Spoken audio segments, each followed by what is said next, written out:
Nous avons tous été dans une relation ou une situation où nous avons donné plus que ce que nous avons reçu, où nos efforts, notre amour et notre attention semblent tomber dans un vide.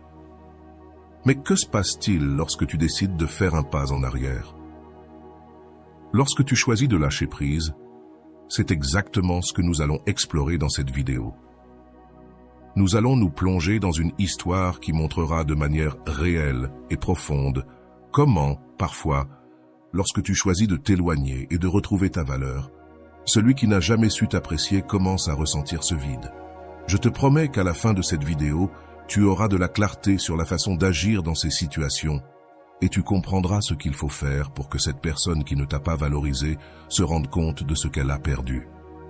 Prépare-toi à voir comment prendre le contrôle de ta vie peut entraîner un changement chez les autres, mais surtout, chez toi-même. C'était un matin chaud à Medellín, avec le ciel dégagé et la lumière du soleil illuminant chaque coin du quartier Laureles. Sofia, 29 ans, marchait sur l'avenue Nutibara en direction du petit café qu'elle avait l'habitude de fréquenter. Avec sa chevelure sombre et ses yeux remplis de cette combinaison de force et de douceur qui la caractérisait, il était difficile de ne pas remarquer sa présence. Malgré son expression calme, à l'intérieur, elle portait une tempête que peu de gens connaissaient. Sa relation avec son partenaire, Alvaro, avait commencé à se détériorer, mais ce jour-là, sans le savoir encore, marquerait le début de quelque chose de différent. Sofia et Alvaro étaient ensemble depuis presque 3 ans. Depuis le début, Sofia avait été celle qui prenait l'initiative dans la relation, qui proposait des plans et qui cherchait à prendre soin des petits détails qui faisaient la différence. Alvaro, en revanche, semblait être piégé dans une indifférence silencieuse, répondant par des détours ou des excuses lorsque Sofia lui proposait quelque chose de nouveau. Au début, Sofia se disait que peut-être il était simplement peu bavard ou qu'il ne savait pas comment exprimer ses sentiments. Mais avec le temps, ce manque d'intérêt commença à devenir un poids qui la faisait se sentir invisible. Ce matin-là, alors qu'elle prenait son café et observait les allées et venues des gens, elle se souvint de la dernière conversation qu'elle avait eue avec Alvaro. Ils avaient prévu de sortir dîner pour célébrer leur anniversaire, et comme d'habitude, ce fut elle qui organisa tout. Elle fit la réservation, choisit le lieu et lui rappela l'heure à laquelle ils devaient se retrouver. Cependant, au moment où il fallut se rencontrer, Alvaro arriva en retard, sans aucune explication. Sa seule réponse fut une excuse vague, comme si sa présence ne suffisait pas pour être à l'heure. Sofia sentit un nœud dans l'estomac, mais cette nuit-là, elle décida de ne pas se fâcher, gardant ses mots dans le silence de sa déception. Les jours passèrent, et avec eux, l'attitude d'Alvaro resta la même. Chaque fois qu'elle essayait de parler de ce qu'elle ressentait, il la regardait avec cette expression d'impatience qui la rendait encore plus épuisée. « Je ne comprends pas pourquoi tu compliques toujours tout », lui dit-elle un après-midi, alors qu'ils marchèrent dans le parc. Ces mots furent comme une rafale de vent froid qui la traversa complètement. Elle ne compliquait rien, elle voulait simplement être vue, être valorisée, être écoutée. Une nuit, lorsqu'Alvaro la laissa planter à une réunion de famille sans raison, quelque chose en Sofia changea. Elle en avait assez d'attendre, de se donner à quelqu'un qui ne lui accordait pas la même importance. Elle s'assit seule dans sa chambre, regardant la lune depuis la fenêtre et pensant à toutes les fois où elle avait laissé passer les attitudes indifférentes d'Alvaro, se convainquant que peut-être un jour il changerait. Mais cette nuit-là, elle comprit que personne ne change à moins qu'il ne le souhaite. Le lendemain, Sofia décida de prendre ses distances. Elle ne lui envoya aucun message comme elle le faisait chaque matin, ne lui demanda pas s'il voulait la voir et ne planifiait rien pour le week-end. Ce premier matin de silence lui parut étrange, mais aussi libérateur. Elle commençait à comprendre que sa paix valait plus que n'importe quel effort unilatéral pour maintenir une relation qui ne lui apportait plus de joie. La réaction d'Alvaro ne tarda pas à arriver. 2 jours plus tard, il l'appela et, sur un ton surpris, lui demanda pourquoi il n'avait pas eu de nouvelles d'elle. « Il se passe quelque chose », lui dit-il avec cette fausse préoccupation qui ne surgissait que lorsqu'il percevait que quelque chose échappait à son contrôle. Sofia ressentit l'envie de lui expliquer ce qu'elle ressentait, de libérer tous ses sentiments accumulés, mais au lieu de cela, elle répondit simplement « Il n'y a rien, Alvaro. C'est juste que je suis occupé avec quelque chose. » Il tenta de s'accrocher, mais Sofia garda ses distances. Elle décida de ne pas réclamer, de ne pas chercher d'explication, mais de laisser le temps parler pour elle. Ainsi, les jours continuèrent. Cela s'est transformé en semaines, et bien qu'au début Alvaro semblait le prendre à la légère, peu à peu il commença à devenir inquiet et surpris. Il lui envoyait de temps en temps des messages pour lui demander si elle voulait sortir ou s'ils pouvaient se voir. Et chaque fois, Sofia trouvait une raison pour rester dans son propre espace. Un samedi après-midi, alors qu'elle se promenait sur la place Botero, Alvaro l'appela et lui demanda de le voir. Cette fois, elle accepta, bien que sans attente. Lorsqu'ils se retrouvèrent, il semblait nerveux, ce qu'elle n'avait jamais vu chez lui. Alvaro lui dit « Je sens que ces derniers temps tu es distant, et franchement, ça me manque de t'avoir près de moi », en essayant d'éviter son regard. Mais à cette table, tandis qu'elle l'écoutait, quelque chose en Sofia restait ferme et serein. Elle avait attendu ces mots pendant si longtemps qu'ils lui semblaient presque insignifiants. « Pourquoi te manque-t-il de m'avoir près de toi ?» lui demanda Sofia, et son ton était un mélange de curiosité et de froideur. Il se tut, ne sachant pas quoi répondre. À ce moment-là, Sofia comprit que ces mots, bien qu'ils paraissent sincères, ne changeaient rien. Elle avait appris à lâcher prise, à laisser partir les attentes qui l'avaient maintenue attachée à une relation unilatérale. Alvaro baissa les yeux, gêné par le silence de Sofia, tandis que ses mains nerveuses jouaient avec le bord de la serviette. Lui, il avait toujours été du genre à éviter les conflits, et pour lui, l'indifférence était son bouclier, une manière de se tenir à l'écart d'émotions qu'il trouvait trop compliquées. Mais maintenant, assis en face de Sofia dans ce café du Poblado, le silence était différent. C'était un silence lourd, rempli de choses qu'elle n'était plus prête à dire ni à réclamer. Alvaro commençait à se rendre compte que ce silence était différent, qu'il cachait quelque chose qui lui échappait. Sofia, de son côté, l'observait calmement. À un autre moment, elle aurait profité de cette rencontre pour exprimer ses sentiments, lui dire tout ce qui la faisait souffrir, lui supplier de changer, de s'engager. Mais à ce moment précis, elle ressentait une paix inattendue. Elle avait cessé d'attendre quelque chose de lui, et dans ce processus, elle s'était libérée des mots qu'elle ressentait autrefois comme urgents. Elle n'avait pas besoin qu'il comprenne, ni même qu'il change. Elle voulait juste être en paix. « T'es-tu déjà demandé ce que je veux, moi ?» demanda Sofia, brisant enfin le silence. Sa voix était douce, sans reproche, et pourtant, cela la déstabilisa.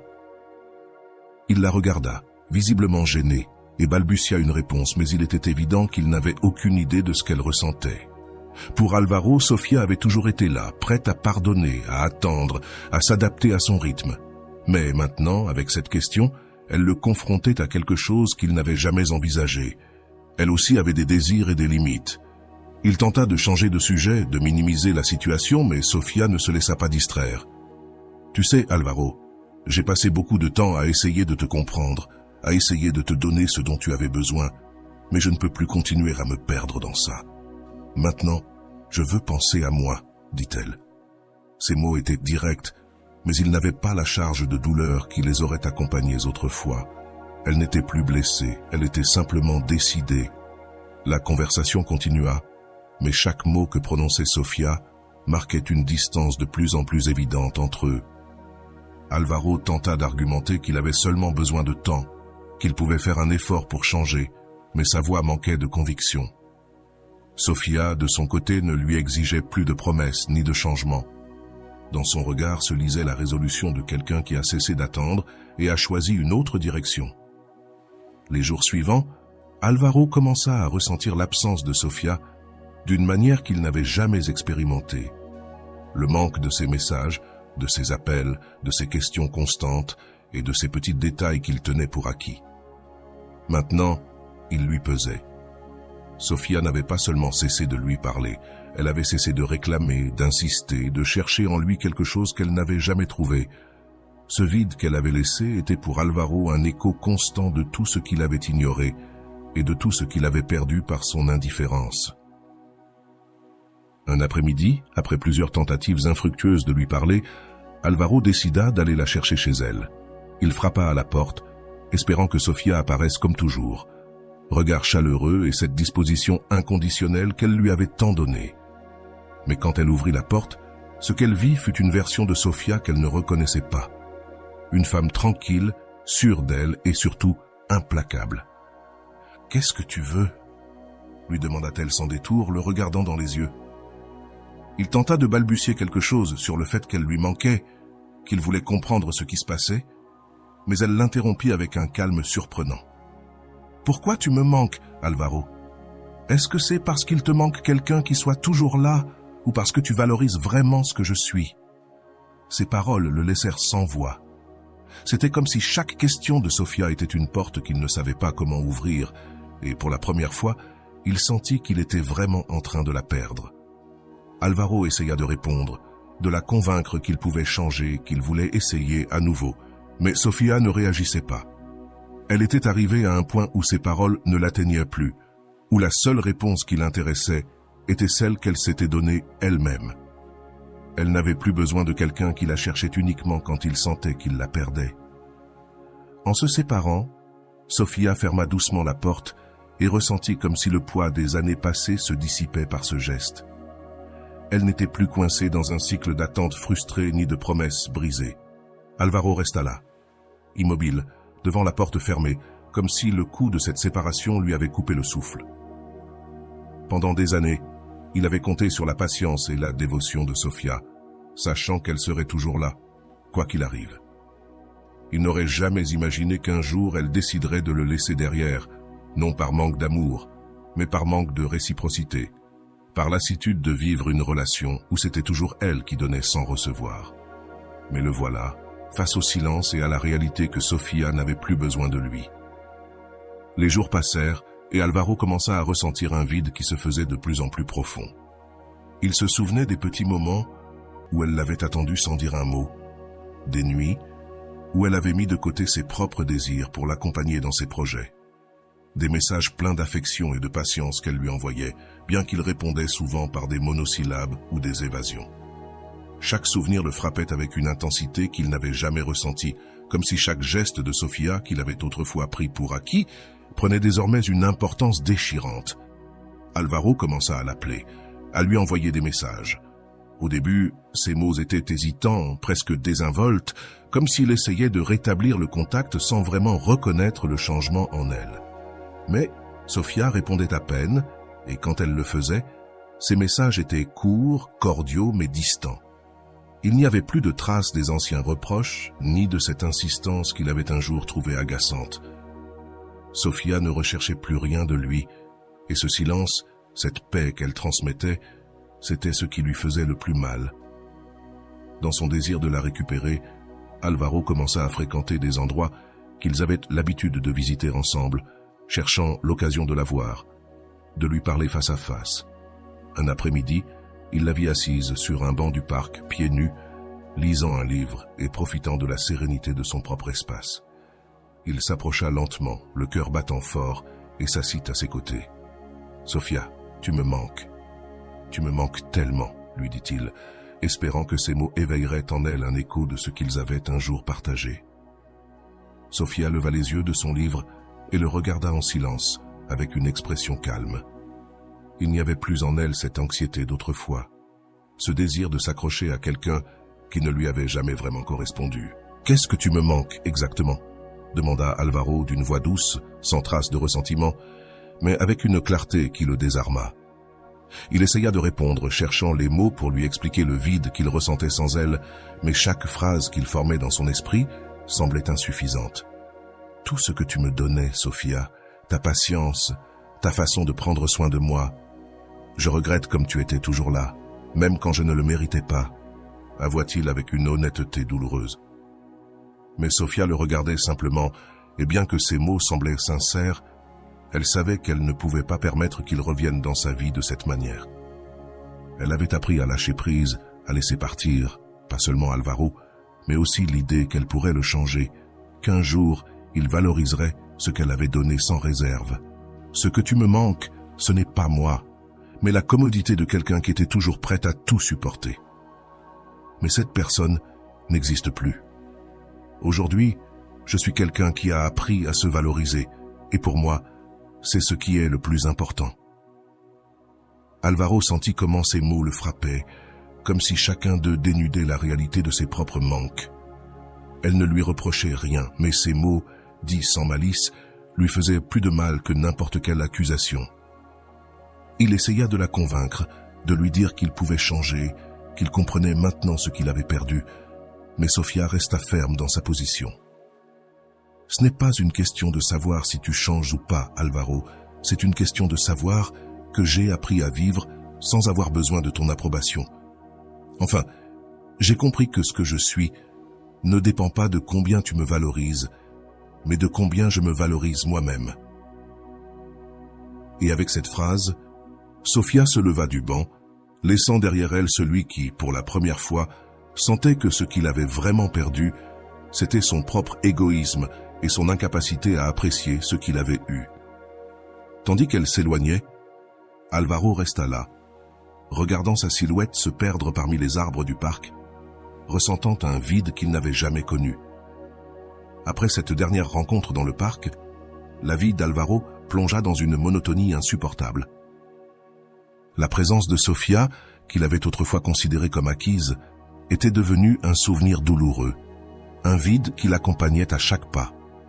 En revenant à son appartement, chaque recoin semblait lui rappeler elle, la tasse qu'elle utilisait, le livre qu'elle avait laissé lors de sa dernière visite, et même les petits détails décoratifs qu'il avait un jour ignorés, mais qui maintenant semblaient lui parler en silence.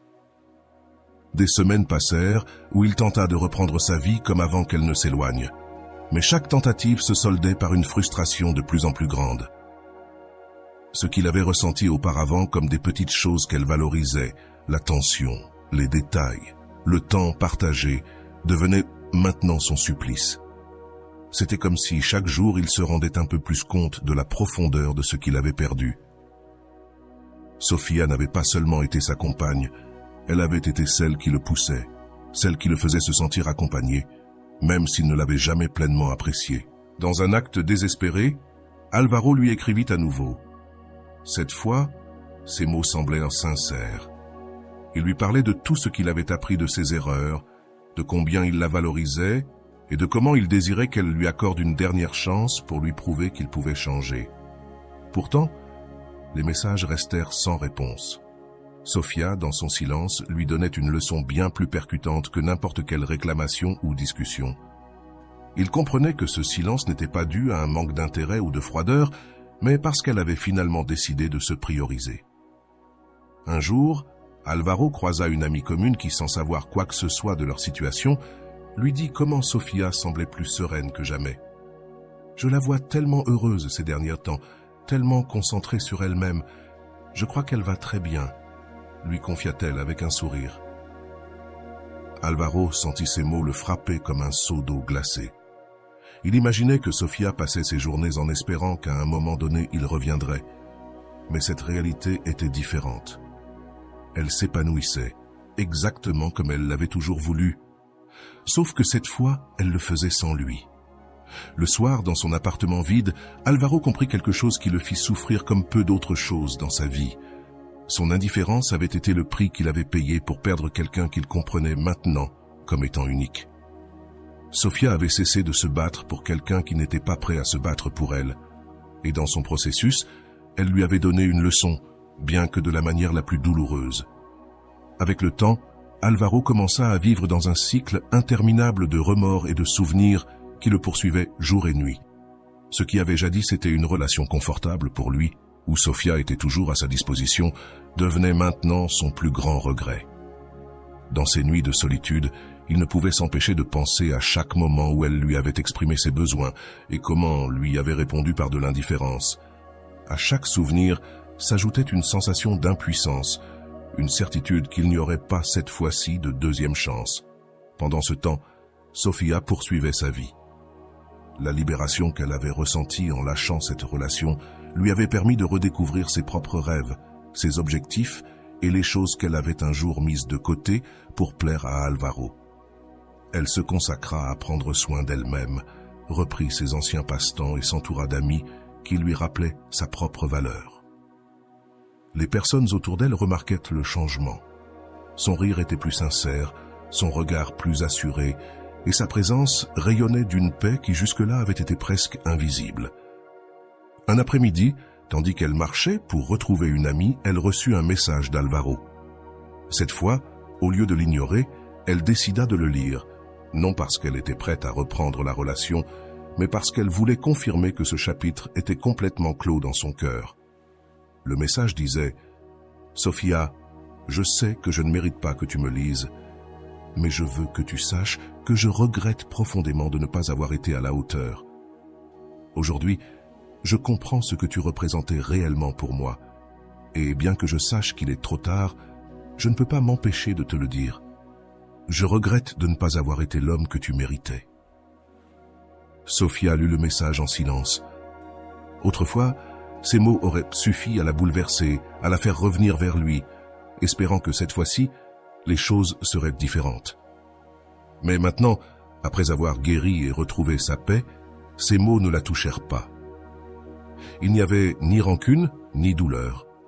Juste une sereine indifférence qui lui confirmait qu'elle avait fait ce qu'il fallait en le lâchant. Elle avait appris à accorder de la valeur à son propre bien-être, et cela lui donnait une clarté que aucune excuse ne pouvait effacer.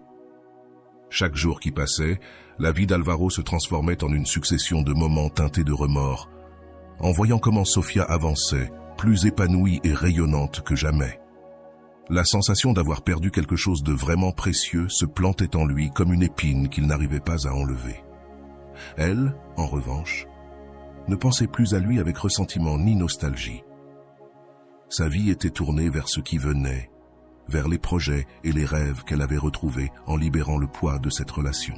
Une nuit, en consultant les réseaux sociaux, Alvaro vit une photo de Sofia entourée d'amis, souriante avec une lumière qu'il n'avait pas vue en elle depuis longtemps.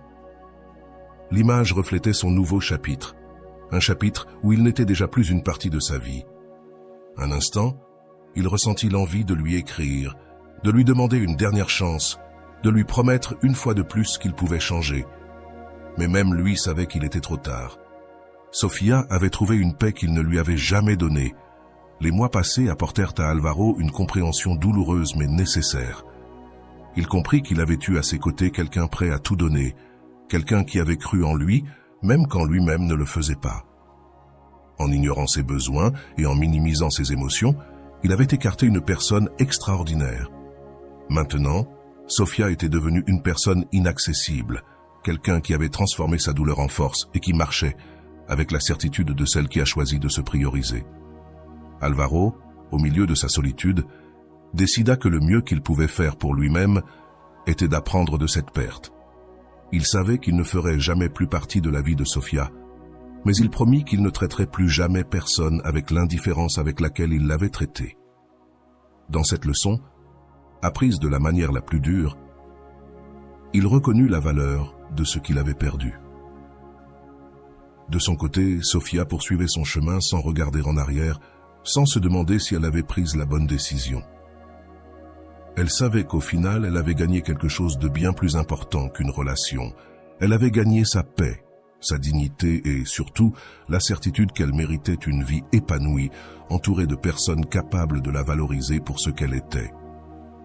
L'histoire de Sofia et Alvaro illustre un cycle très courant dans les relations, où l'une des parties donne son amour, son temps et son dévouement sans recevoir la même chose en retour, et finit par trouver la force de prioriser son bien-être sur l'effort de maintenir une relation déséquilibrée.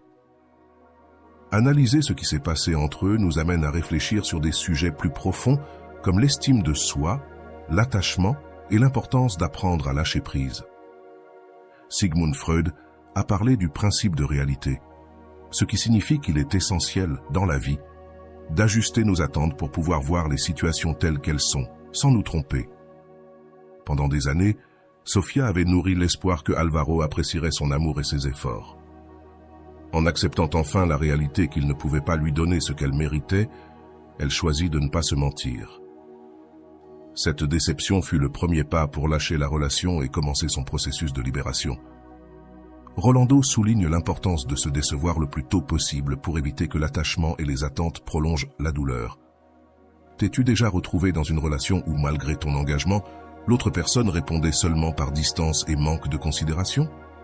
Dans la vidéo de Rolando Goicoechea intitulée « Lâcher prise sans adieu », Rolando aborde justement ce sujet, explorant comment gérer un partenaire qui a cessé de te valoriser et qui, sans explication, a opté pour l'indifférence ou même la disparition. Dans ce contenu, Rolando parle de quand il est temps de terminer la relation, comment le silence peut être ta meilleure réponse, et comment, dans des situations comme celle-ci, ta dignité et ton amour-propre sont les clés pour surmonter tout jeu émotionnel. Ne rate pas cette vidéo et le reste de notre contenu, car nous partagerons aussi une histoire puissante sur Joaquín, qui, tout comme Sofía, découvrit le pouvoir de la distance et du silence comme sa meilleure leçon. Si tu as vécu quelque chose de similaire, cette vidéo et les leçons de Rolando te fourniront les outils nécessaires pour choisir ta paix avant toute relation qui ne te valorise pas. Un certain type d'intérêt romantique, ou même si c'est ton partenaire, mais cela fait déjà un certain temps qu'il vit avec toi, beaucoup de drames, beaucoup de chaos, beaucoup d'indifférence. Et, soudainement, ces derniers temps, il s'est complètement distancé, a disparu de la carte, il a constamment son téléphone éteint, et tu te demandes ce qui se passe, mais tu ne sais pas quoi faire. En fin de compte, tu t'es déjà lassé de tout ça. Tu as décidé de le quitter, mais tu ne sais pas si tu dois le faire face à face, alors qu'il s'est clairement distancé. Est-ce un lâche ou un cynique qui ne va même pas avoir le courage de te dire que c'est fini? Alors, voici le dilemme. Est-ce que je fais comme lui, je me distancie et on fait comme si de rien n'était, ou est-ce que je lui dis civilement que c'est fini? Je te laisse le choix, mais personnellement, je te dirais que cette personne ne mérite pas que tu planifies le jour, l'heure, le lieu pour lui dire ça. Dès qu'il éteint son téléphone, il ne te considère pas, et tu entends des rumeurs comme quoi il sortirait avec quelqu'un d'autre ou avec d'autres femmes. Dis-moi, à quel moment est-il recommandé que tu ailles lui dire « Écoute, je veux qu'on termine ?» Ces actions sont déjà plus que claires, plus que évidentes. Le fait que tu veuilles interpréter tout ça de manière aussi ambiguë, de façon à ce que cela corresponde à tes espoirs, en pensant que non, peut-être qu'il va changer, peut-être que son attitude va changer. C'est une attitude capricieuse qui va disparaître en quelques jours. Si cela fait déjà un moment qu'il se comporte ainsi, ce qui se passe maintenant, c'est qu'il renforce simplement ce qu'il est. Dis-moi, qu'attends-tu de quelqu'un qui a toujours agi de cette manière? Une telle personne ne mérite pas que tu lui envoies un message pour lui expliquer pourquoi tu veux le quitter. Non, cette personne doit déjà l'accepter. Et s'il est surpris, caramba, cette personne a l'âge nécessaire pour comprendre la stupidité qu'elle a commise en te négligeant de cette manière, au point que tu aies décidé de le quitter en silence. Parfois, il n'est pas nécessaire de dire avec des mots que tu vas le quitter. Il suffit de le bloquer, de le laisser en vue, et de ne plus lui permettre d'avoir accès à ta vie, car tu as trouvé le courage. Tu t'aimes tellement, tu as tellement de force, que lorsque cette personne arrive, par ton expression, ton langage corporel, ton ton de voix, il se rendra compte qu'il n'a plus de chance avec toi. Bien sûr, tu vas me dire, et maintenant, il va devenir affectueux, maintenant il va agir comme je voulais, maintenant il va regretter, maintenant il va être attentif à moi. Probablement, oui.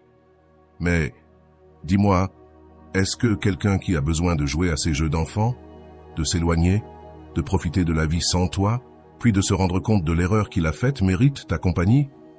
Est-ce que tu mérites une personne qui agit ainsi dans ta vie? Bien sûr, maintenant il va devenir affectueux, il va être attentionné, il va t'écrire, il va t'appeler, il va te rendre visite, il va contacter ta meilleure amie ou tes proches, il va se faire la victime. Pourquoi ne lui donnes-tu pas une chance parmi toutes celles que tu lui as déjà données? Pourquoi ne commencez-vous pas quelque chose de nouveau, ou pourquoi ne s'engage-t-il pas avec toi? C'est-à-dire, maintenant, il veut déjà lâcher l'anneau, non? Curieusement, mais... Raconte-moi, dis-moi, prends ta main et mets-la sur ton cœur. Veux-tu quelqu'un dans ta vie qui doit constamment faire cela pour que cette personne se rende compte qu'elle t'a? Personnellement, ma dignité ne le permettrait pas. Et la tienne? Travaille dessus pour que tu ressentes que tu l'as, ou si ton amour-propre n'est pas encore assez solide, tu vas t'aimer suffisamment à partir de maintenant pour ne plus accepter ce genre de personne dans ta vie. Et je crois que ce sera le cas. Selon les mots de Rolando, ce qui fait le plus mal, ce n'est pas l'absence d'amour, mais la prolongation du mensonge que l'on alimente soi-même. Sofía, en arrêtant de supplier et de réclamer, a choisi d'accepter la réalité telle qu'elle était et de se libérer de l'attente. Cela ne lui a pas seulement permis de trouver la paix, mais cela lui a aussi donné la clarté nécessaire pour voir Álvaro sans l'idéaliser comme quelqu'un qui n'était pas prêt à la valoriser. Jean Piaget, dans sa théorie du développement cognitif, décrit comment le processus d'adaptation nous conduit à réorganiser notre compréhension du monde. Dans l'histoire de Sofía, en ajustant sa perception et en renonçant à l'attente d'un changement chez Álvaro, elle a commencé à construire une vision plus réaliste et stable de ce qu'elle méritait dans une relation. Cet ajustement, bien que douloureux, lui a permis d'arrêter d'attendre et de concentrer son énergie sur elle-même, redécouvrant sa valeur. D'un point de vue de la psychologie humaniste, Watt Riso souligne que l'amour-propre est fondamental dans toute relation, car il nous permet de poser des limites et de choisir ce qui nous fait du bien. Riso insiste sur le fait qu'une personne avec une estime de soi solide ne dépend pas de la validation extérieure. Sofía, en priorisant sa paix, a démontré qu'elle avait développé cet amour-propre qui lui a permis de lâcher prise sans regarder en arrière. En cessant de donner de l'énergie à une relation qui ne lui faisait pas de bien, elle s'est libérée de la dépendance émotionnelle et s'est ouverte à une vie plus authentique. Il est également intéressant de mentionner comment Mario Benedetti, dans son œuvre, suggère que l'amour est comme l'eau entre les mains. Plus tu essaies de le retenir, plus il s'échappe. Cette idée reflète l'expérience de Sofía. Plus elle tentait de faire en sorte que Álvaro réponde à ses efforts, plus il s'éloignait émotionnellement. Son amour n'a commencé à couler véritablement que lorsqu'elle a cessé d'essayer de le retenir, quand elle a choisi sa liberté et son bien-être. D'autre part, Paulo Coelho soutient que lorsque nous lâchons enfin ce qui ne nous appartient pas, nous faisons de la place pour que ce qui est vrai vienne. Sofía est devenue un exemple vivant de cet enseignement. En lâchant son attente que Álvaro change, elle a ouvert la porte à de nouvelles possibilités et à une vie où la paix et l'authenticité pouvaient s'épanouir. L'attitude d'Álvaro, en revanche, reflète ce que Rolando Goicoechea décrit comme le carburant émotionnel. Des personnes comme Álvaro, dans leur indifférence, trouvent dans les réclamations des autres une source de pouvoir et de contrôle. En ne recevant plus cette attention et cette dédication que Sofía lui offrait, Álvaro a finalement expérimenté le vide et la perte. Sans le carburant de Sofía, il a été obligé de confronter ses propres carences émotionnelles, se confrontant à la réalité de ne pas l'avoir valorisée jusqu'à ce qu'elle ne soit plus là. Carl Jung disait que ce que nous avons le plus peur d'affronter chez les autres est ce que nous n'avons pas résolu en nous-mêmes. Álvaro évitait de s'engager et ne pouvait pas reconnaître la valeur de Sofía jusqu'à ce qu'elle parte, parce qu'il ne savait pas comment répondre par amour et dévouement. D'une certaine manière, le départ de Sofía l'a confronté à son propre vide émotionnel, lui révélant une vérité douloureuse à son sujet. D'un point de vue thérapeutique, on pourrait dire que le cas de Sofía et Álvaro montre aussi comment le silence et le contact zéro, comme l'enseigne Rolando, sont des outils puissants de récupération et de protection émotionnelle. Sofía a cessé de répondre, elle a cessé de chercher des explications, et dans ce silence, elle a trouvé une force transformante. Rolando mentionne que le silence est la meilleure réponse quand ce que tu cherches est de lâcher prise. En ne cédant pas aux provocations d'Álvaro, elle a gardé sa paix et affirmé sa décision d'avancer. Cependant, ces choses ne se produisent pas seulement chez les femmes. Il existe des hommes qui souffrent aussi lorsqu'ils ne sont pas valorisés. Et c'est pourquoi nous aborderons également une autre histoire qui, peu importe que tu sois homme ou femme, cela te laissera un enseignement puissant. C'était un après-midi nuageux à Buenos Aires. Joaquín marchait dans les rues du quartier de Palermo avec une sensation de vide, quelque chose qu'il portait depuis plusieurs mois. À 32 ans, il était en couple avec Ana depuis presque 4 ans, une femme qui, au début, lui avait redonné le sens de l'aventure et de la fraîcheur dans sa vie. Au début, Joaquín était heureux avec elle. Chaque rencontre était pleine d'énergie, chaque conversation débordait de rire, et il sentait qu'il avait enfin trouvé quelqu'un avec qui construire une vie partagée. Cependant, avec le temps, cette relation avait pris un autre tournant. Depuis 1 an, Joaquín remarquait qu'il était toujours celui qui cherchait Ana, celui qui organisait les week-ends, celui qui faisait tout pour maintenir la connexion entre eux. Ana, de son côté, devenait de plus en plus distante. Parfois, elle répondait à ses messages plusieurs heures après. Et chaque fois que Joaquin proposait un plan pour être ensemble, elle trouvait une excuse. Une réunion de travail, une sortie avec des amis, ou elle disait simplement qu'elle avait besoin de temps pour elle-même. Joaquin tentait de la comprendre, mais la sensation que ses efforts n'étaient pas appréciés commençait à l'épuiser. Cet après-midi-là, à Palermo, alors que le vent froid lui éparpillait les cheveux et que les lumières de la ville commençaient à s'allumer, Joaquin décida de marcher jusqu'au café où ils allaient au début de leur relation. Il entra dans le lieu et s'assit à une table près de la fenêtre. Il regarda autour de lui, se souvenant des moments qu'il avait partagés avec Anna en cet endroit. Un nœud à la gorge l'accompagna lorsqu'il pensa à combien tout avait changé depuis ces jours où ils semblaient inséparables. Joaquin sortit son téléphone et vérifia ses messages. Il avait écrit à Anna quelques heures plus tôt pour lui proposer de dîner ensemble ce soir-là, mais son message restait sans réponse. Ce n'était pas la première fois que cela arrivait. En fait, cette indifférence était devenue une constante ces derniers mois. Chaque fois qu'il tentait de se rapprocher ou proposait de passer du temps ensemble, il recevait en réponse un silence qui lui faisait plus mal qu'il n'était prêt à l'admettre. En remuant son café, il se rappela la dernière conversation qu'il avait eue avec Anna à propos de leur relation. Ils s'étaient redisputés une nuit après qu'il l'ait attendue dans un restaurant pendant presque 1 heure. Lorsqu'elle arriva enfin, Anna lui offrit seulement des excuses hâtives et continua de parler de sa journée sans même se rendre compte de combien il était énervé. Joaquin tenta d'exprimer sa frustration, mais elle le regarda avec un air agacé et lui dit « Je ne comprends pas pourquoi ça t'affecte autant. Parfois j'ai l'impression que tu dramatises tout. » Ces mots résonnèrent dans son esprit encore et encore. Depuis cette nuit-là, Joaquin sentit que quelque chose en lui se brisait, comme si la connexion qui les avait unis au début commençait à se dissiper. Il savait que la relation ne fonctionnait pas, mais d'une certaine manière, il résistait à l'accepter. Il pensait que s'il faisait un effort de plus, s'il trouvait un moyen de la rendre heureuse, peut-être que tout changerait. Les jours suivants, cette dispute furent tendue.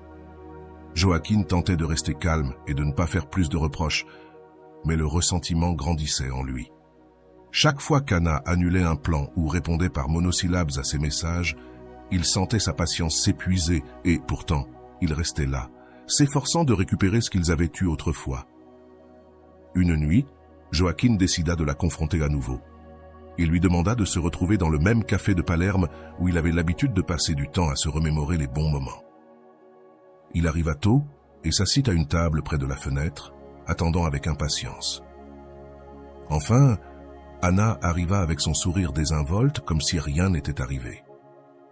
Joaquin prit une profonde inspiration et la voix tremblante commença à parler de ce qu'il ressentait. « Anna, je sens que tu es de plus en plus distante. Je fais tout ce que je peux pour me rapprocher de toi, mais il semble que rien de ce que je fais ne soit suffisant, dit-il, essayant de contenir la tristesse dans sa voix. Anna le regarda sans grand intérêt et répondit d'un ton froid. « Joaquin, je ne sais pas pourquoi tu as toujours besoin de tant de choses. Tu m'épuises avec tes reproches. Si tu n'es pas heureux, peut-être que tu devrais arrêter d'insister. » Ces mots le laissèrent sans voix. Anna non seulement ne comprenait pas sa douleur, mais elle l'accusait aussi d'être responsable du manque de connexion entre eux. Joaquin sentit une douleur profonde lui traverser la poitrine, mais il décida de ne pas répondre. Il se limita à ressentir et à baisser les yeux, incapable de trouver les mots pour exprimer ce qu'il ressentait. La réponse d'Anna laissa Joaquin dans un état de total déconcertement.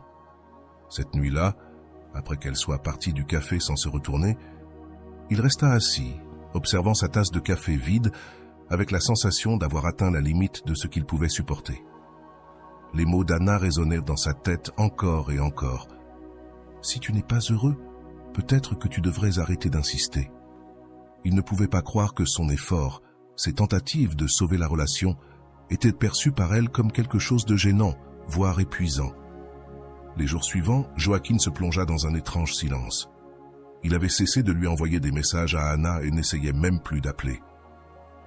C'était la première fois en des années qu'il offrait un répit à la relation, et bien que le vide fût accablant, une petite part de lui se sentait en paix. Son meilleur ami, Lucas, remarqua le changement et lui demanda lors d'une sortie au parc « Que se passe-t-il, Joaquin ?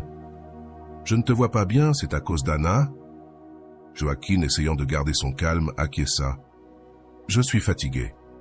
Lucas, c'est toujours moi qui fais le premier pas, qui fait tout pour que les choses fonctionnent, et elle semble s'en moquer. » Lucas l'écouta en silence, puis lui donna un conseil qui allait changer la façon dont il voyait les choses. « Parfois, le problème n'est pas ce que tu fais ou ne fais pas, Joaquin, mais à qui tu le donnes.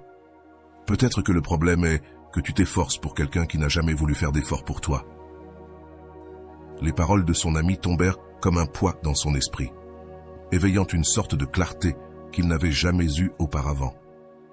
Ce soir-là, en rentrant chez lui, Joaquin se regarda dans le miroir et vit un visage fatigué, le reflet de quelqu'un qui s'était tellement donné qu'il ne savait plus comment se retrouver.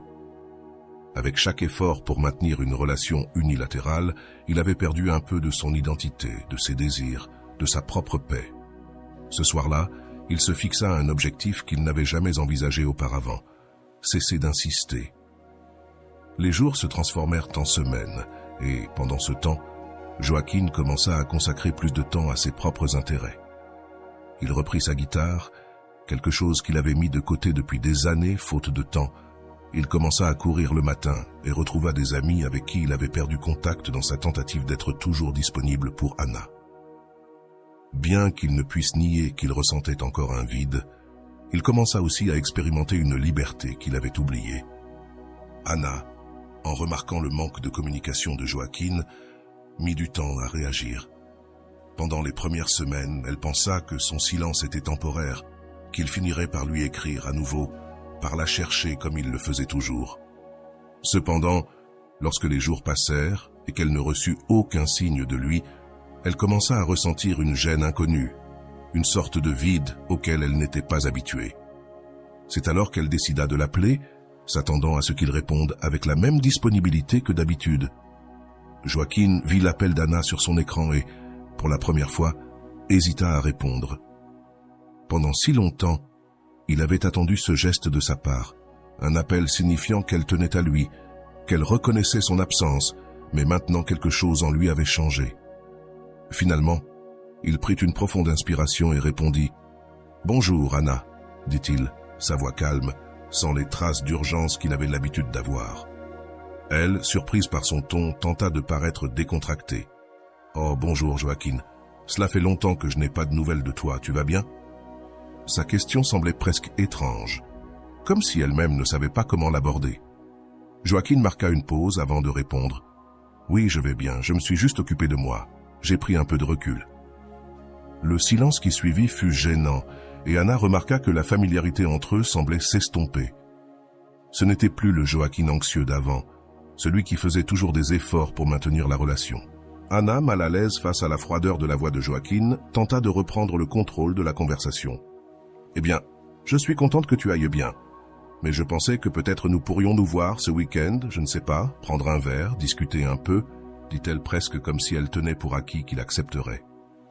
Mais Joaquin, au lieu de s'en réjouir, ressentit une étrange indifférence, une tranquillité venant du fait qu'il n'avait plus d'attente. D'une voix calme, il répondit « Ce week-end, je ne peux pas, Anna. J'ai des projets avec des amis, des choses que j'avais mises de côté. » Les paroles de Joaquin furent comme un seau d'eau froide pour Anna, habituée à ce qu'il s'adapte toujours à ses besoins et à ses horaires. Elle ne savait pas comment réagir à ce refus. Son malaise était évident, mais Joaquin, au lieu d'essayer d'adoucir la situation comme il l'aurait fait auparavant, il resta ferme. Pour la première fois depuis longtemps, il sentait qu'il faisait des choix pour lui-même, et non par besoin de plaire ou de retenir quelqu'un. Les jours suivants, Anna tenta à nouveau de le contacter en lui envoyant des messages où elle essayait de justifier sa distance et de lui expliquer qu'elle traversait des moments difficiles. Joaquin lisait ces mots, mais il ne ressentait plus l'envie de sauver la relation. Il avait commencé à apprécier son temps seul, ses matins de lecture, ses soirées de guitare et les conversations sincères avec ses amis. Les messages d'Anna continuèrent d'arriver, mais Joaquin sentait que chacun d'eux arrivait trop tard. Ce qui aurait autrefois été une source de joie ou d'espoir n'était désormais plus qu'un rappel du temps qu'il avait passé à essayer d'obtenir de sa part ce qu'elle n'était pas prête à lui donner. L'attitude qu'il avait adoptée n'était pas une stratégie, mais un acte d'autodéfense, une manière de se protéger et de se respecter après tant de temps à se sentir ignoré et sous-estimé. Un après-midi, en se promenant dans le jardin botanique de Buenos Aires, il vit un autre message d'Anna sur son téléphone. Cette fois, elle se montrait plus insistante, presque anxieuse. « Pourquoi es-tu si distant ? Joaquín, est-ce que notre relation ne t'intéresse plus ?» disait le message. Joaquín s'arrêta un instant pour le lire, et au lieu de ressentir de la culpabilité ou l'envie de répondre, il ressentit simplement de la paix. Pour la première fois, il se rendit compte qu'il n'avait pas à justifier son changement ni ses décisions. Avec cette sérénité dans le cœur, il décida de répondre. « Anna, tu as beaucoup compté pour moi, mais je me suis lassé d'être dans une relation où je suis le seul à fournir des efforts. Je ne suis pas distant par caprice, mais parce que j'ai compris que je ne peux pas être le seul à ramer. Je suis en train d'apprendre à vivre pour moi, et je pense que c'est le mieux. » Il envoya le message sans regret et rangea son téléphone dans sa poche. Il ne cherchait plus une réaction de sa part. Tout ce qu'il voulait, c'était de la clarté et de la paix pour lui-même. En lisant le message, Anna ressentit quelque chose qu'elle n'avait jamais expérimenté avec lui. Un vide, une sorte de perte qui la surprit. Elle avait tenu pour acquis que Joaquín serait toujours là, que son dévouement et sa constance étaient inépuisables. Maintenant, en voyant qu'il avait changé, elle ressentit une sorte de peur, une inquiétude qu'elle n'arrivait pas à chasser de sa tête.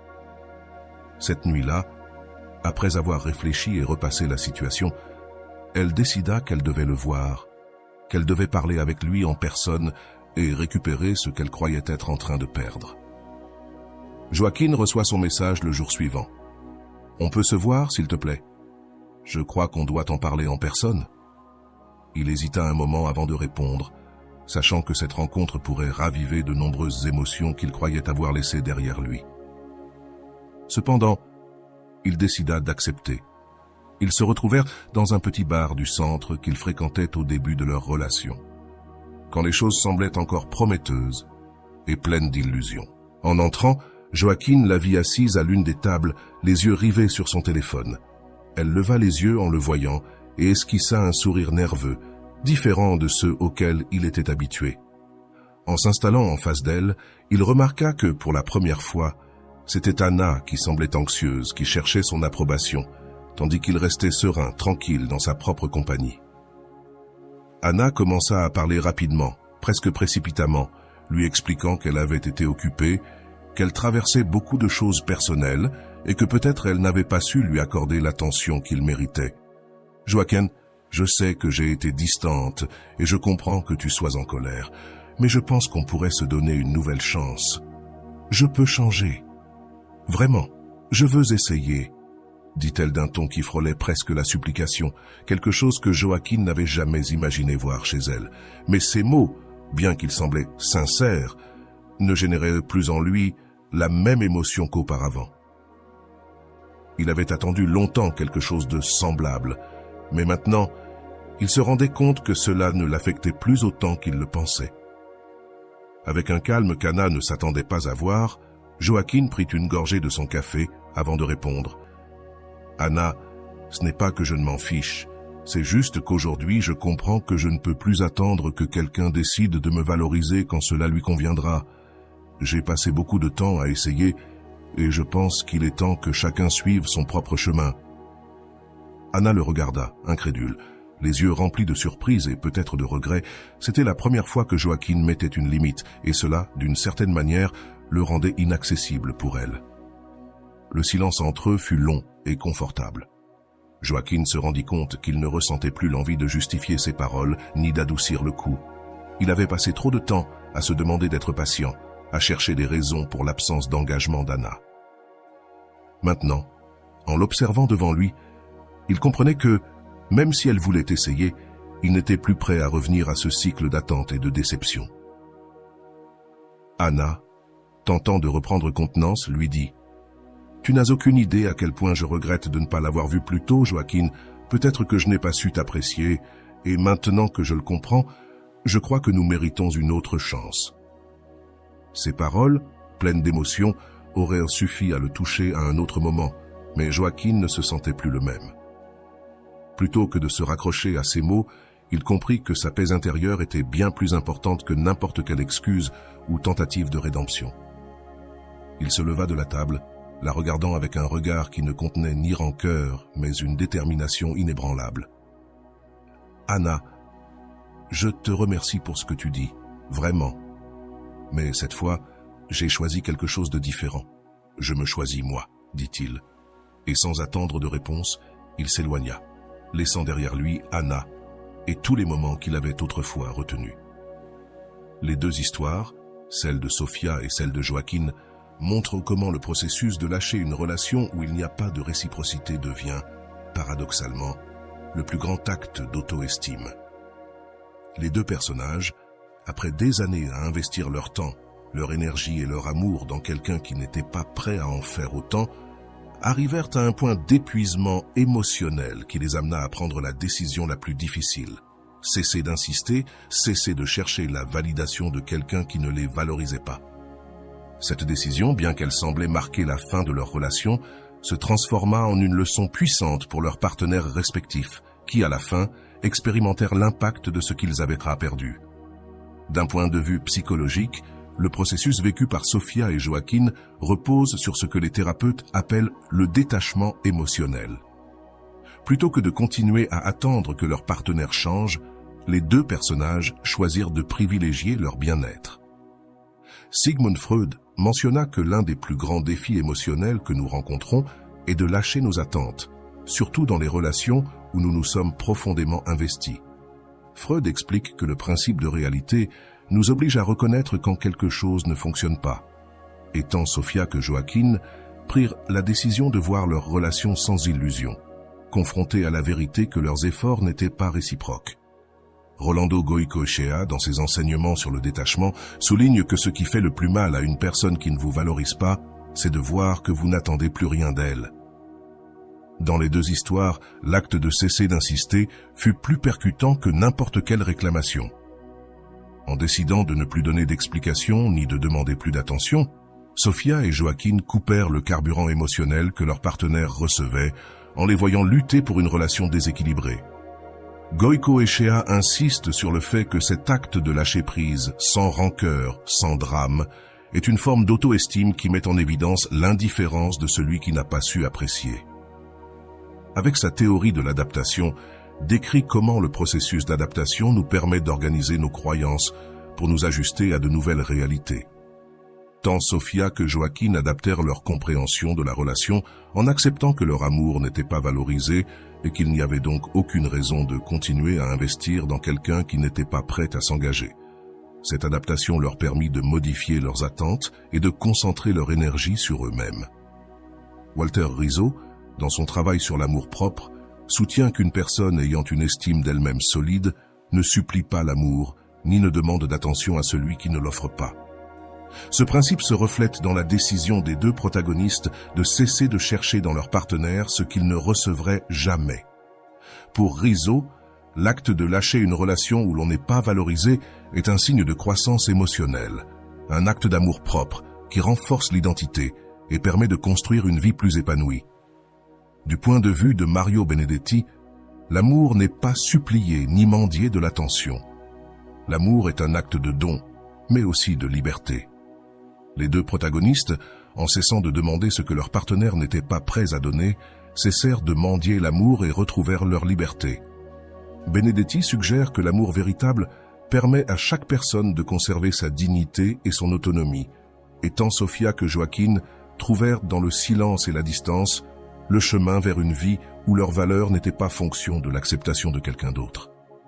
Paulo Coelho soutient que le véritable changement et la croissance personnelle surviennent lorsque nous décidons de lâcher prise sur ce qui nous fait du mal, ouvrant ainsi de l'espace pour ce que nous méritons réellement dans les histoires. Les deux protagonistes ont trouvé leur paix et leur liberté en acceptant que leur relation ne pouvait pas leur apporter le bonheur qu'ils recherchaient. Coelho mentionne que l'acte de lâcher prise est un signe de maturité émotionnelle, un rappel que lorsque nous libérons ce qui ne nous valorise pas, nous créons l'opportunité d'attirer des relations authentiques et réciproques. L'impact de leurs décisions s'est fait sentir chez leurs ex-partenaires, qui, en perdant l'effort constant et l'attention qu'ils recevaient, ont commencé à faire face à un vide qu'ils n'avaient pas anticipé.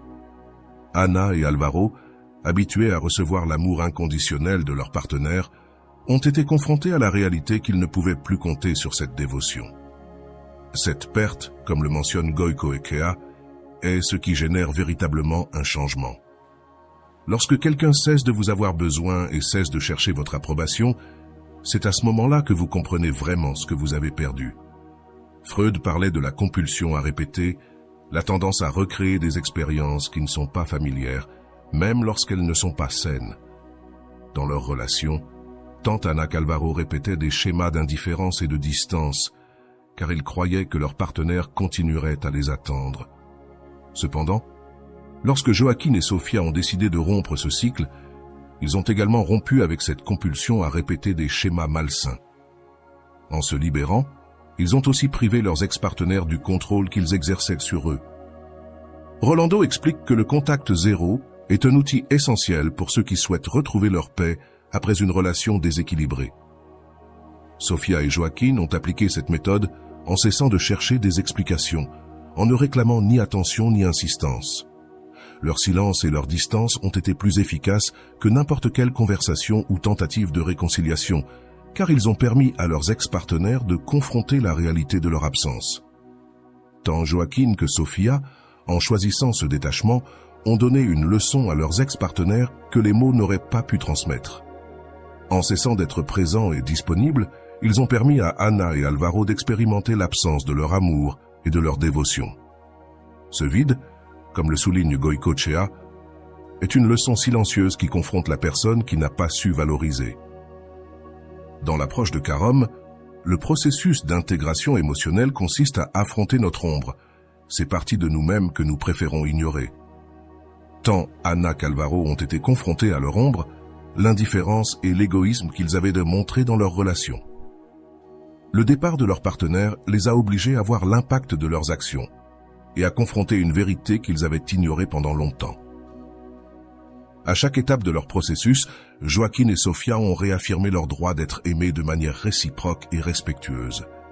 Ils ont décidé de ne plus se contenter de miettes émotionnelles et ont récupéré leur estime de soi en lâchant ce qui ne leur apportait pas la paix. Cette action, bien que simple, a été la plus puissante, car elle les a positionnés dans un lieu de force et de respect de soi qui ne nécessitait l'approbation de personne d'autre. Ainsi, l'impact de leur départ a été plus profond que ce que n'importe quelle réclamation ou argument aurait pu accomplir. Ana et Alvaro, habitués à recevoir sans donner, ont dû faire face au prix de leur indifférence et de leur manque d'engagement. La leçon pour eux était claire. Lorsque quelqu'un vous donne son amour et que vous le prenez à la légère, la douleur de son absence peut se transformer en la plus grande des enseignements. L'histoire de Sofía et Joaquín nous rappelle que parfois ce qui affecte le plus ceux qui ne nous valorisent pas, ce ne sont pas nos réclamations ou explications, mais notre silence et notre décision de ne pas insister. T'es-tu déjà demandé s'il est possible de donner une leçon à celui qui t'a blessé, à cette personne qui n'a pas su te valoriser? Les histoires de Sofía et Joaquín montrent que, pour y parvenir, la première étape est d'apprendre à lâcher prise. Et cela ne sera jamais possible si nous sommes piégés dans l'obsession ou un attachement négatif. Te trouves-tu constamment en train de penser à cette personne, de revoir ses réseaux sociaux en attendant un signe? Si tu te sens ainsi, tu dois savoir que, comme l'explique Rolando Goicoechea, cet attachement et cette obsession peuvent être ton plus grand obstacle pour avancer réellement. Dans sa prochaine vidéo, Rolando nous parlera de comment rompre ces schémas obsessionnels et apprendre à identifier quand l'intérêt est devenu un fardeau. As-tu déjà ressenti qu'en l'absence de cette personne, tu ne pouvais pas être en paix? L'obsession et l'attachement nous poussent à idéaliser celui qui, en réalité, nous fait du mal, et ce que nous devons apprendre, c'est à cesser de leur donner ce pouvoir. Rolando nous montrera comment distinguer une connexion saine d'un attachement malsain et comment rediriger notre énergie vers nous-mêmes au lieu de rester coincés dans une attente. Cette leçon de détachement est essentielle. Tant que nous restons obsédés par quelqu'un qui ne nous valorise pas, nous ne pourrons jamais retrouver notre tranquillité, ni lui donner la leçon que, au fond, nous souhaitons lui donner.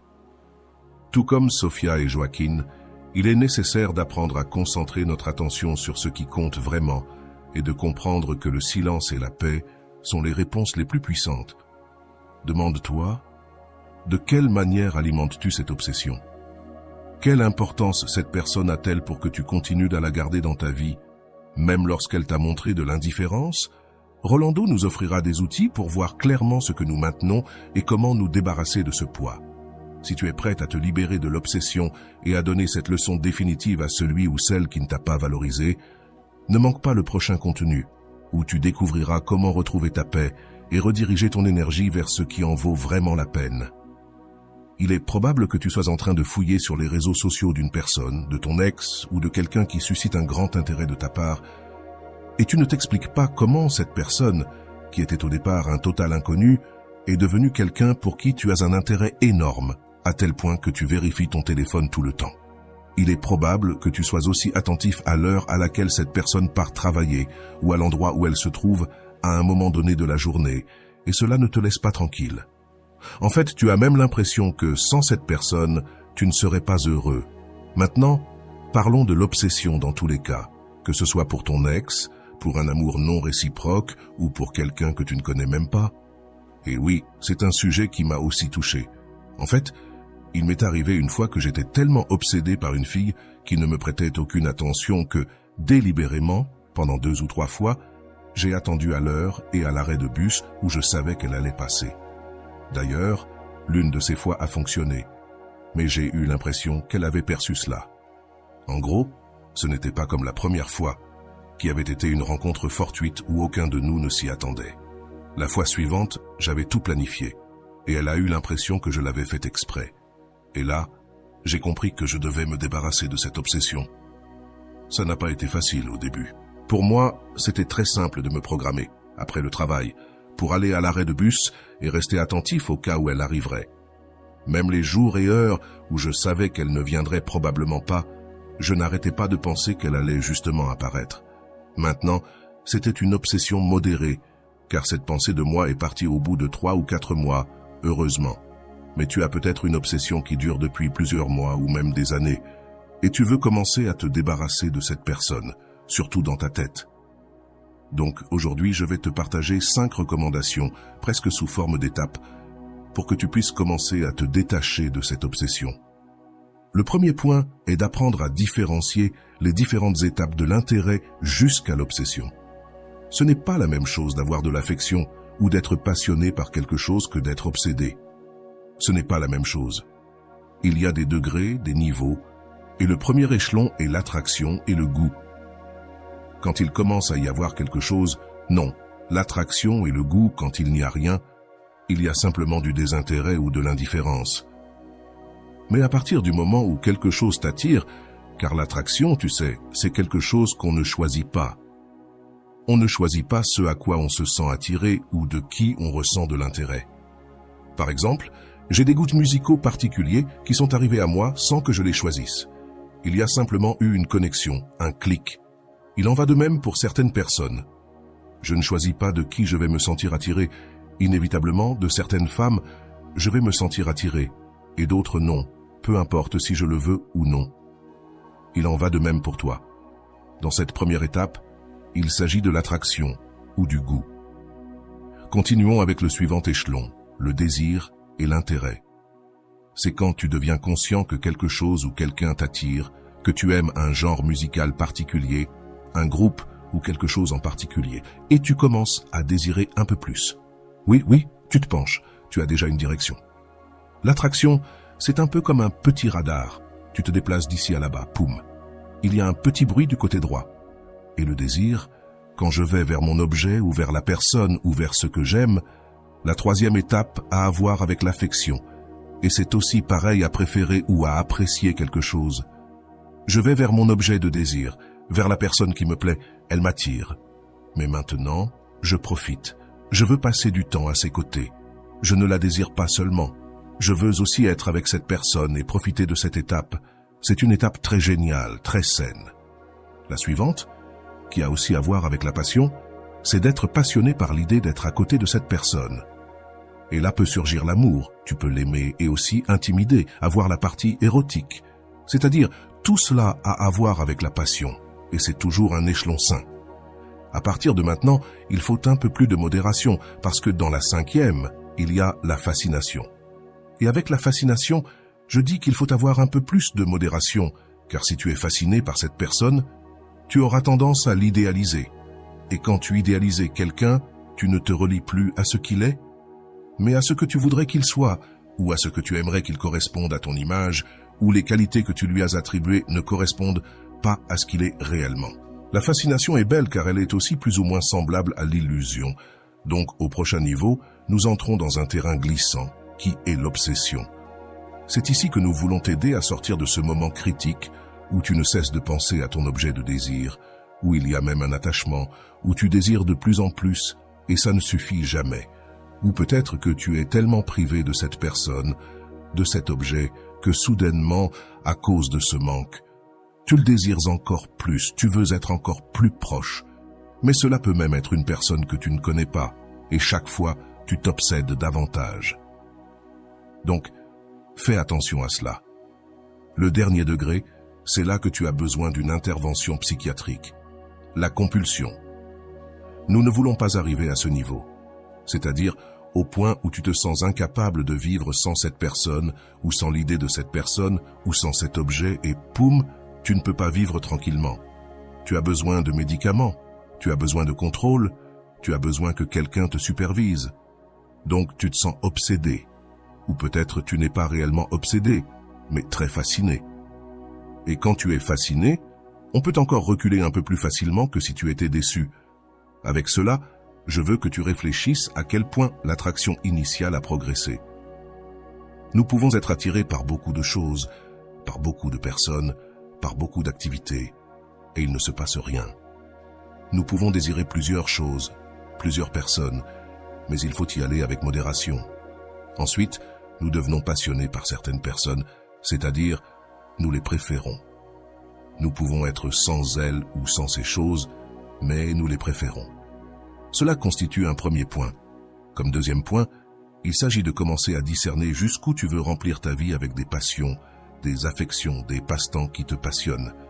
Parce qu'il est fort probable, et cela t'est presque certainement arrivé, que par manque de passion, d'affection, d'activité qui t'attire, ou qui t'intéresse, ou que tu désires profondément, tu sois tombé dans l'obsession, parce que tu ne savais pas comment occuper ces espaces. Te souviens-tu d'une vidéo précédente où je t'ai parlé de l'attachement ou de la dépendance, en te disant de ne pas mettre tous tes œufs dans le même panier? C'est la même chose ici. Tu dois commencer à rediriger ton attention et ton intérêt vers plusieurs endroits, pas seulement vers une activité spécifique ou une personne, car tu vas inévitablement courir le risque de t'obséder. Donc, je veux que cela soit très clair. Apprends à comprendre que tu as besoin de plus de passion, plus d'activité, plus de passe-temps constructifs. Ne te contente pas de maintenir ton esprit occupé ou de faire des choses simplement pour les faire, ou pour remplir un agenda. Ce n'est pas suffisant. Il faut aussi que cela soit quelque chose qui t'attire véritablement. C'est ton processus d'apprentissage, de croissance, le début de cette aventure pour te découvrir davantage. Comme troisième recommandation, il faut détruire l'ego. Pourquoi détruire l'ego? Parce que c'est précisément ton ego qui est obsédé par cette personne qui ne te correspond pas, ou par l'idée d'être avec quelqu'un d'inaccessible, quelqu'un qui est hors de ta portée, ou une personne célèbre qui ne vit même pas dans ta ville, ou encore quelqu'un qui a déjà fait sa vie avec une autre personne et avec qui tu ne peux pas retourner dans le passé, ou faire en sorte que cette autre personne vienne vers toi. Bien sûr, il y a des personnes qui, à travers des sorts ou des rituels, te feront croire que cela est possible. Mais ici, nous ne traiterons pas de ce sujet. Ce que nous voulons comprendre, c'est que tu ne peux pas satisfaire les désirs de ton ego. L'obsession est pratiquement un désir de l'ego. Lorsque je parle de te débarrasser de ton ego, cela signifie reconnaître que c'est normal de ressentir ce que tu ressens de temps en temps. Mais bien souvent, c'est cette peur de perdre à tout prix qui nous enferme dans une relation, un objectif ou une situation, et nous restons là sans pouvoir avancer. Le quatrième point consiste à différencier entre avoir et être. Lorsque tu es une personne qui se relaie constamment à partir du avoir, tu voudras posséder, dominer, contrôler, manipuler. Ainsi, en étant dans l'optique de posséder, tu vas t'obséder pour quelque chose que tu ne pourras jamais contrôler. En revanche, si tu te lances dans une relation à partir du être, Tu seras qui tu es. Tu seras avec ceux qui t'encouragent à être toi-même, avec ceux avec qui tu peux te sentir libre et fluide. Tu n'auras pas d'obsession, tu préférerais être avec eux, tu t'intéresseras à certaines activités. Une obsession, ce serait, par exemple, de vouloir absolument gagner un match de football dans la ligue de ta ville, peu importe comment. Dans ce cas, tu ne profiteras pas de l'expérience et tu deviendras une victime de ton obsession ou de ta compulsion. En revanche, si tu joues à la ligue ou quoi que ce soit d'autre, mais que tu prends plaisir à le faire, gagner ou perdre ne compte pas. Ce qui est important, c'est que tu aies vécu l'expérience, car cela te permet d'être toi-même. Si tu restes dans une logique de avoir, ce qui est directement lié à l'ego, tu ne pourras pas en profiter. Tu ne seras pas capable de te relier aux autres de manière naturelle, avec un intérêt sincère, avec passion. Enfin, la 5e recommandation consiste à prendre de la distance physique et émotionnelle par rapport au désir, à l'objet du désir, à l'obsession. Si tu te retrouves inévitablement obligé de t'éloigner, il faut que tu travailles cette distance émotionnelle.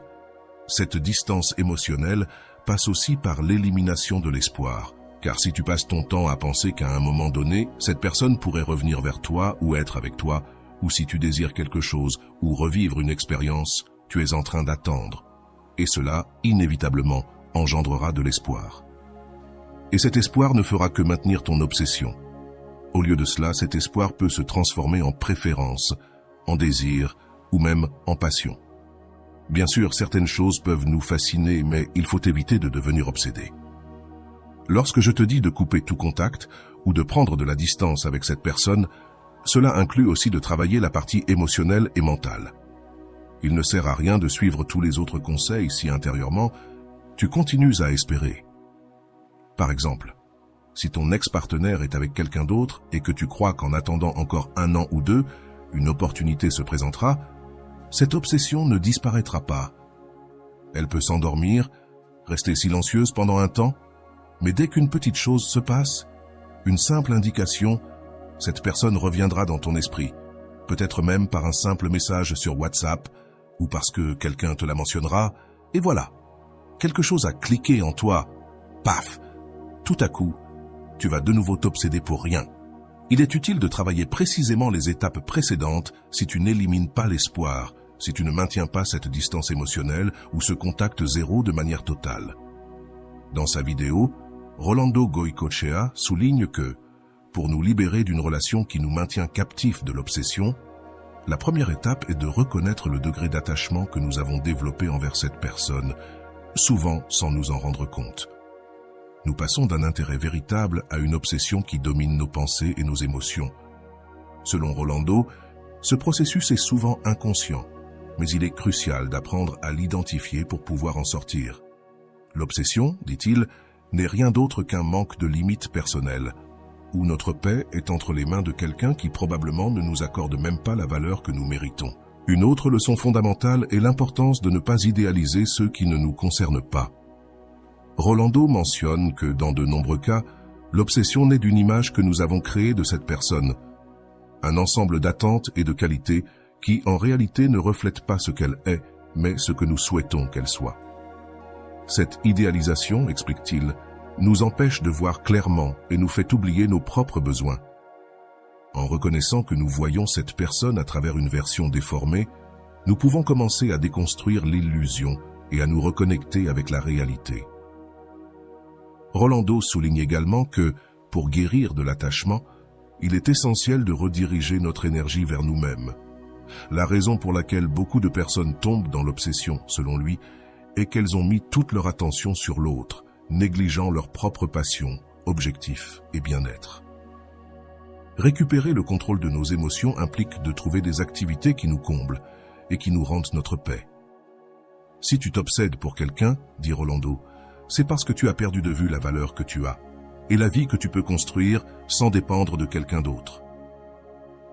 Un autre point clé qu'il aborde est la nécessité de laisser derrière nous tout espoir de réconciliation ou de changement dans le comportement de cette personne.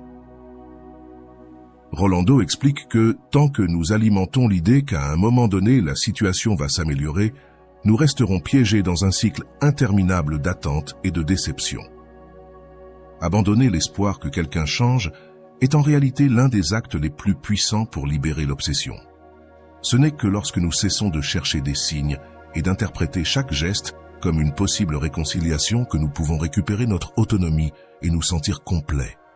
Enfin, Rolando nous invite à comprendre que le véritable détachement ne nécessite pas toujours une conversation ou un adieu formel. Souvent, le silence et la distance sont la réponse la plus ferme. En ne donnant pas d'explication à ceux qui ne nous valorisent pas, nous leur enlevons le contrôle qu'ils ont sur nos émotions et nous commençons à construire une vie où notre valeur ne dépend pas de la validation de quelqu'un d'autre. En appliquant ces enseignements, nous pouvons définitivement nous débarrasser de cet attachement destructeur et faire le premier pas vers une vie en paix avec nous-mêmes. Attention à tous, nous avons une surprise spéciale pour vous. Rolando Goycochea est sur le point de partager un sujet crucial dans une interview à ne pas manquer. Dans cette conversation, Rolando présente une analogie puissante sur ce qu'il appelle les affaires émotionnelles, où il explique comment, dans toute relation, on donne en attendant quelque chose en retour, mais il faut aussi apprendre à identifier quand l'affaire est déficitaire et qu'il est temps de se retirer. Cette interview est essentielle pour quiconque souhaite éviter de tomber à nouveau dans les mains de personnes qui ne valorisent pas son temps, ses émotions et son amour. Nous vous invitons donc à écouter cette conversation révélatrice qui sera sans aucun doute un pas clé dans votre croissance et bien-être émotionnel. Ne la manquez pas. J'aime quand tu apprends à accepter ce processus, parce que lorsque nous vivons une douleur et que nous n'acceptons pas le processus, la douleur s'intensifie encore. Elle nous fait encore plus mal, car non seulement elle nous fait mal d'avoir été laissés, mais elle nous fait aussi mal à cause de la frustration de ne pas avancer. Elle nous fait mal par le sentiment de trahison, parce que comment est-ce possible que tu sois avec une autre personne et que tu ne supportes pas ce deuil comme je le fais? Alors, il y a beaucoup d'idées qui nous font vivre un processus très rigide, ça doit être comme ça. Eh bien, je m'entête et je fais une scène avec la vie, avec Dieu, avec l'univers, peu importe. Et à cette douleur, j'ajoute une couche de frustration. Cela devient donc plus difficile à surmonter, et c'est quelque chose que je trouve très curieux maintenant que tu le dis. Parce que pour moi, c'est très important que, face à tout processus de rupture, processus de contact zéro, processus de distanciation, embrasser la douleur, embrasser la frustration, embrasser les moments où je me sens le plus vide. Qui détermine que je devrais me sentir mieux maintenant? Qui détermine que je vais facilement trouver quelqu'un d'autre? La vie est ce qu'elle est, et il ne va pas forcément se passer ce que je veux, mais il se passera ce qu'il doit toujours se passer. Et si j'arrive à être en paix avec cela, je résous déjà une grande partie de mon processus de deuil, de récupération après une déception et une douleur, après avoir perdu quelqu'un. Qu'en penses-tu maintenant, Carito, du fait de rencontrer quelqu'un de nouveau? Est-ce que tu prends ton temps? Penses-tu qu'il faut faire confiance à l'intuition quand tu as beaucoup de chimie avec quelqu'un, ou penses-tu que tu ne donnerais pas aussi facilement accès à quelqu'un à ta vie sentimentale, même s'il y a quelque chose de fort que tu ressens? Comment as-tu vécu cela?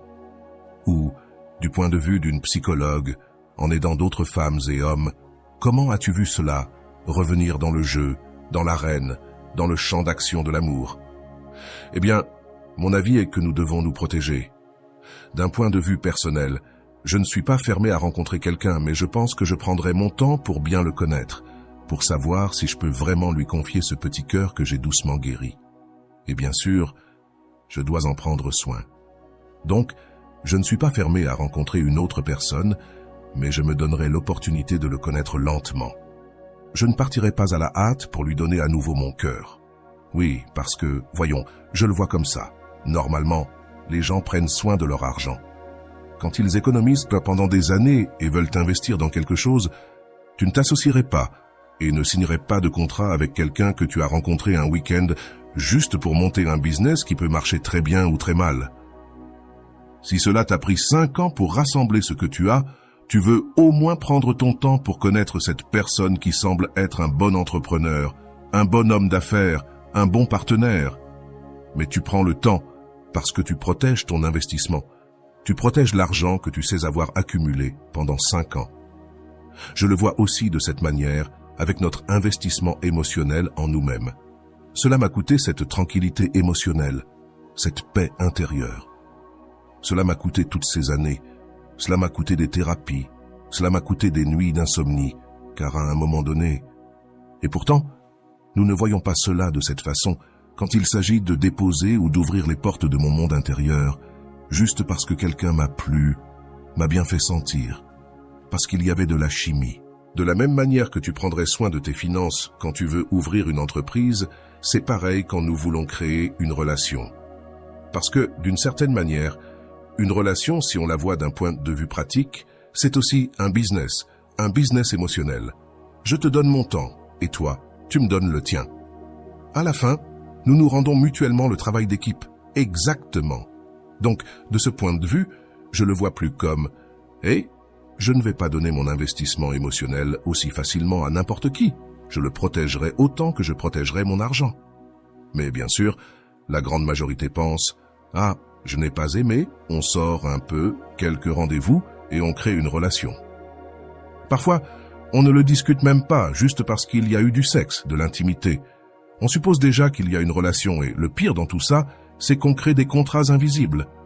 Je m'attends à quelque chose de toi, mais je ne l'ai jamais dit, et inversement. Et par exemple, cela arrive avec les amis avec des droits ou les quasi quelque chose. Alors, je le vois de cette façon. Est-ce que cela a du sens pour toi de le voir de cette manière, ou y a-t-il autre chose que tu voudrais partager à ce sujet? Non, je suis totalement d'accord. L'exemple que tu as donné avec les finances, c'est la même chose avec notre paix et notre cœur. Si nous protégeons nos finances, protégeons aussi notre paix.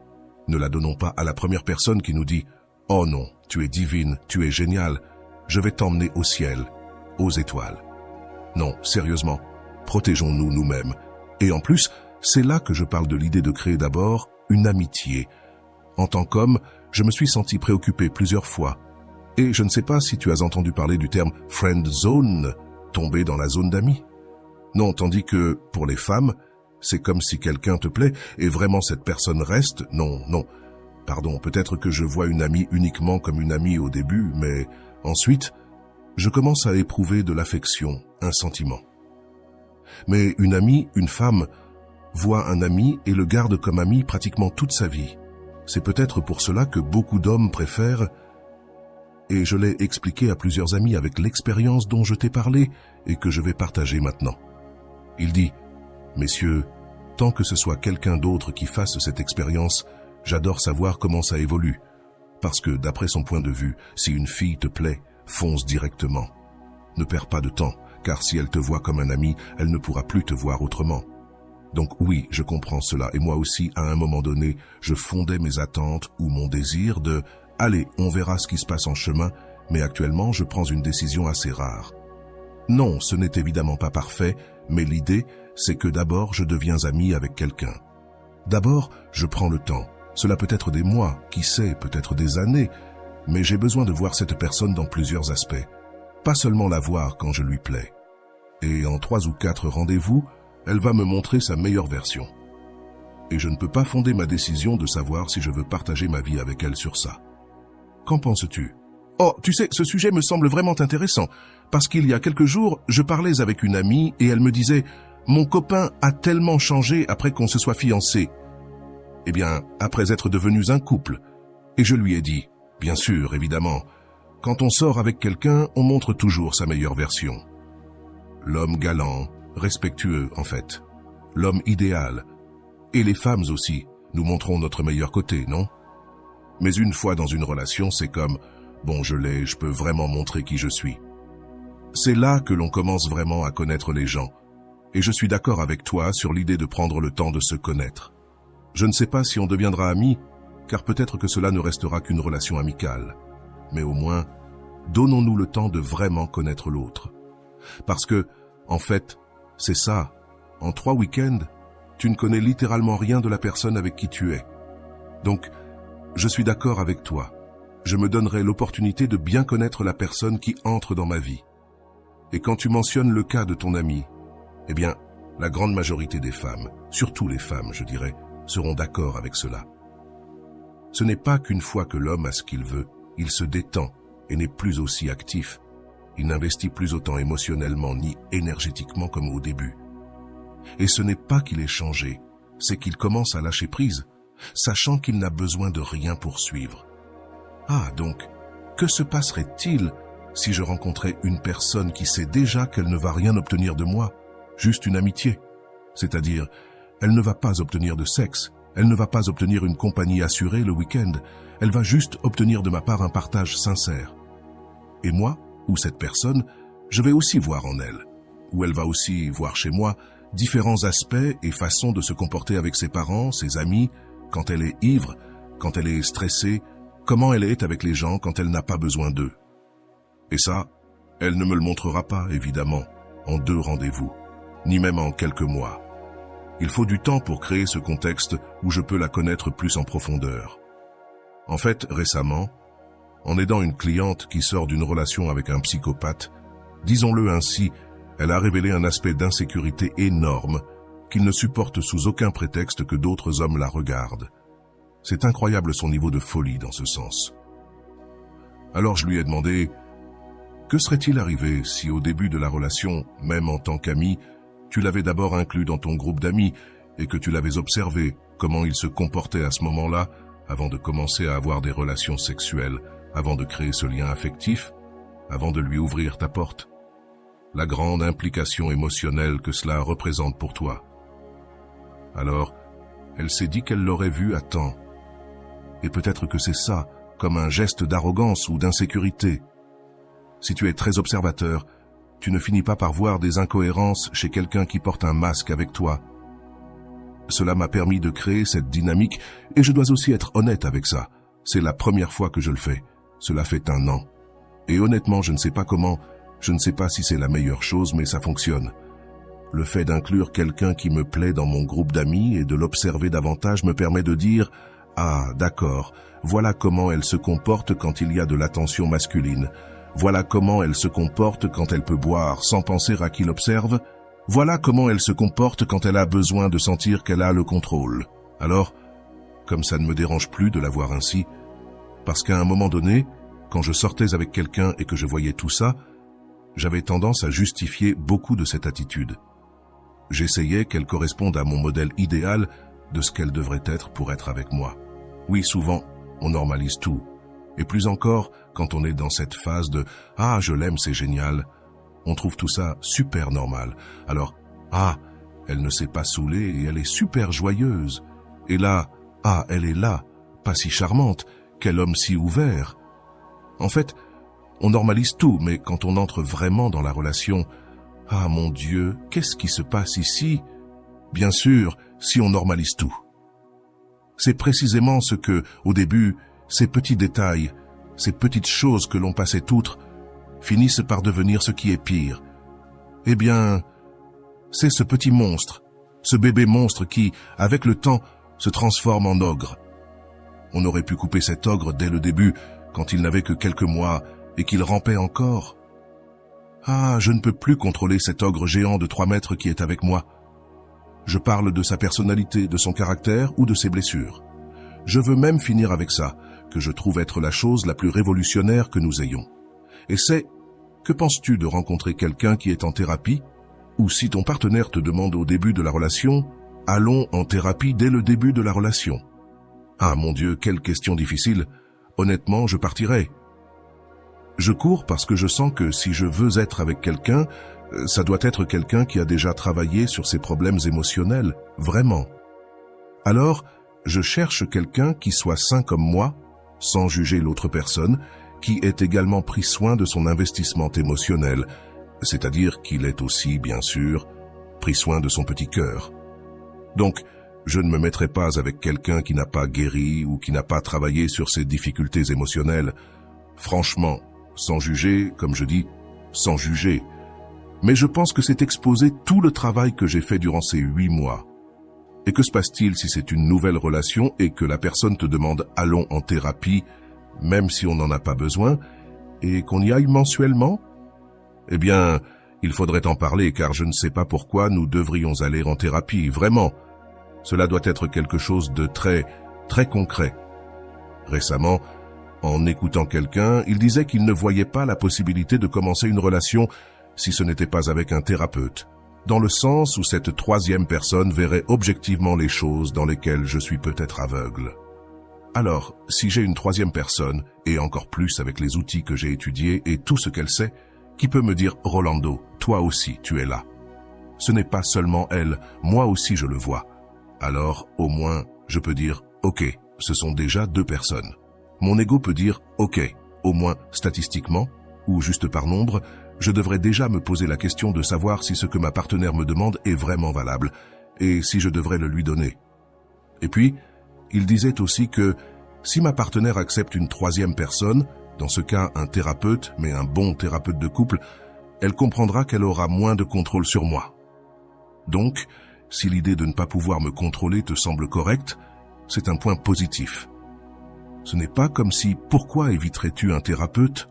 Ce n'est pas qu'il va dire des choses et je ne pourrai pas te dominer.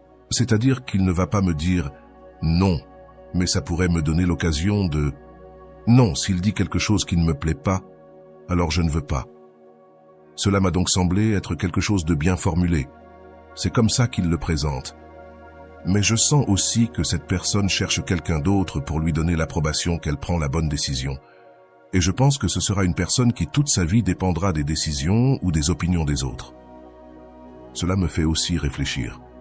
Évidemment, je suis d'accord pour aller en thérapie de couple, parce qu'on ne va pas seulement en thérapie de couple quand il y a une difficulté.